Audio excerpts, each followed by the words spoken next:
శ్రీలలిత శివజ్యోతి సర్వకామదా శ్రీగిరినిలయ గిరామయ సర్వమంగళ శ్రీలలిత శివజ్యోతి సర్వకామదా.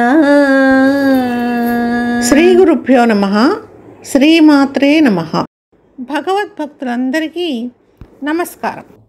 ఈరోజు మనము శ్రీ లలితా సహస్రనామ స్తోత్రంలోని 18వ అధ్యాయంలోని 175వ శ్లోకాన్ని పారాయణ చేసుకొని విశేషార్థాలు తెలుసుకుందాం. పంచమీ పంచభూతేసి పంచసంఖ్యోపచారిణీ శాశ్వతీ శాశ్వతైశ్వర్యా శర్మదా శంభుమోహిని. పంచబ్రహ్మలలో 5వ వాడు అయిన సదాశివుని యొక్క ఇల్లాలు శ్రీమాత. సదాశివ కుటుంబిని అయిన శ్రీమాత పంచమి. పంచభూతాలు ఆమె స్వరూపాలే కాబట్టి ఆమె పంచమి. మానవ శరీరంలోని పంచకర్మేంద్రియాలు, పంచ జ్ఞానేంద్రియాలు, పంచకోశములు, పంచ ప్రాణాలు, 4 అంతఃకరణాలు అంటే మనస్సు, బుద్ధి, చిత్తము, అహంకారాలు, వీటితో కూడినటువంటి ఆత్మస్వరూపిణి శ్రీమాత. అందువల్ల ఆమె పంచమి. ఇక ముక్తులలో సారూప్య, సాలోక్య, సాయుజ్య, సాకార, కైవల్యము అనేటటువంటి 5 ముక్తి స్వరూపాలు శ్రీమాతవి కాబట్టి ఆమె పంచమి.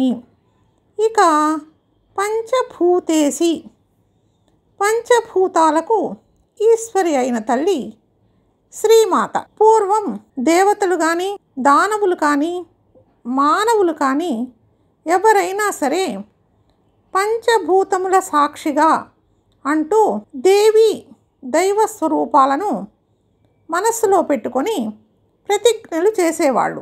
ఇక అలా ప్రమాణం చేస్తే వారు ఆడిన మాట తప్పరు. వారిని ఎవరైనా అవమానం చేసినప్పుడు ఆ పంచభూతాలే సాక్ష్యాలు పలికేవి. అంటే ఆకాశవాణి రూపంలో మాట్లాడేవన్నమాట. ఇలా అమ్మవారు పంచభూతములకు అధీశ్వరి. తరువాతి నామము పంచసంఖ్యోపచారిణి. గంధ, పుష్ప, ధూప, దీప నైవేద్యాలచే ఆ దేవి భక్తుల చేత పూజింపబడుతుంది. ప్రతి పూజా విధానంలోనూ పంచోపచారాలు తప్పనిసరిగా ఉంటాయి. ఏ దేవీ దేవతను పూజించాలన్నా పంచసంఖ్యోపచారాలు లేని పూజా విధానమే లేదు. అందుచేత శ్రీమాత పంచసంఖ్యోపచారిణి. శాశ్వతి. ఎన్ని యుగాలు మారినా, జగాలు మారినా మరల మరల అభ్యసింపబడే విద్య శాశ్వతమైన విద్య. దానికి నాశనం లేదు. ఏది నశించటం అంటూ ఉండదో అది శాశ్వతమైనది. శ్రీ విద్య శాశ్వతమైనది. శ్రీ విద్యలో మోక్షస్వరూపిణిగా ఉన్న శ్రీమాత శాశ్వతి. శాశ్వతైశ్వర్య. ఎన్నటికీ నశింపని ఐశ్వర్యం కలిగినటువంటి తల్లి శ్రీమాత. అటువంటి శాశ్వతమైన ఐశ్వర్యాన్ని తన భక్తులకు ప్రసాదించే వాత్సల్య స్వరూపిణి కూడా శ్రీమాతయే. లోకంలో మనకు కనిపించే వస్తు సముదాయం అంతా కూడా నశించిపోయేది. మనిషి మరణించిన తర్వాత మృత కళేబరం వారి వారి సాంప్రదాయానుసారం దహనమో భూసమాధి చేయడమో జరుగుతూ ఉంటుంది. ఆ తర్వాత ఆ శరీరము పంచభూతాలలో కలిసిపోతుంది. ఇక ఆ వ్యక్తి వెంట వచ్చేదేమిటి?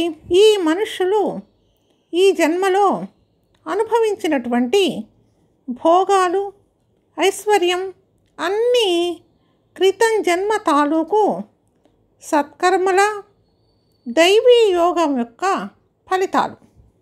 మరి ఈ జన్మలో చేసిన దానము, పరోపకారము, యజ్ఞము, నామజపము, తపస్సు, స్వధాచర్మణ పుణ్యకర్మలు ఇవే ఆ వ్యక్తి వెంట వచ్చే తరగని శాశ్వతమైన ఐశ్వర్య సంస్కార బీజాలు. శాశ్వతమైనది మోక్షము. ఆ మోక్షమనే ఐశ్వర్య స్వరూపిణి కూడా శ్రీమాత. తర్వాతి నామము శర్మదా. శర్మం అంటే సుఖం, జ్ఞానం, శాంతి, ఆత్మానుభూతి సుఖము, ఆత్మానంద జ్ఞానము, శాంతి ఇవి తన స్వరూపాలుగా కలిగినటువంటి తల్లి. తన భక్తులకు వాటిని ఉదారంగా పంచి ఇచ్చే తల్లి కాబట్టి జగన్మాత శర్మదా. తర్వాతి నామము శంభుమోహిని అంటే శంభుని యొక్క ఇల్లాలు శాంభవీదేవి.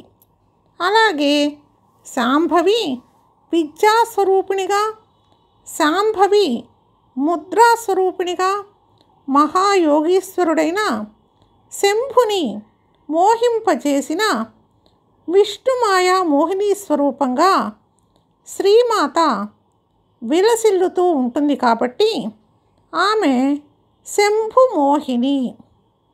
ఇలా ఈరోజు మనము 175వ శ్లోకాన్ని పారాయణ చేసుకొని విశేషార్థాలు తెలుసుకున్నాం కదా. రేపు 176వ శ్లోకాన్ని పారాయణ చేసుకొని విశేషార్థాలు తెలుసుకుందాం. అంతవరకు శ్రీమాతను మనసారా ధ్యానం చేసుకుందాం. శ్రీ గురుభ్యో నమః.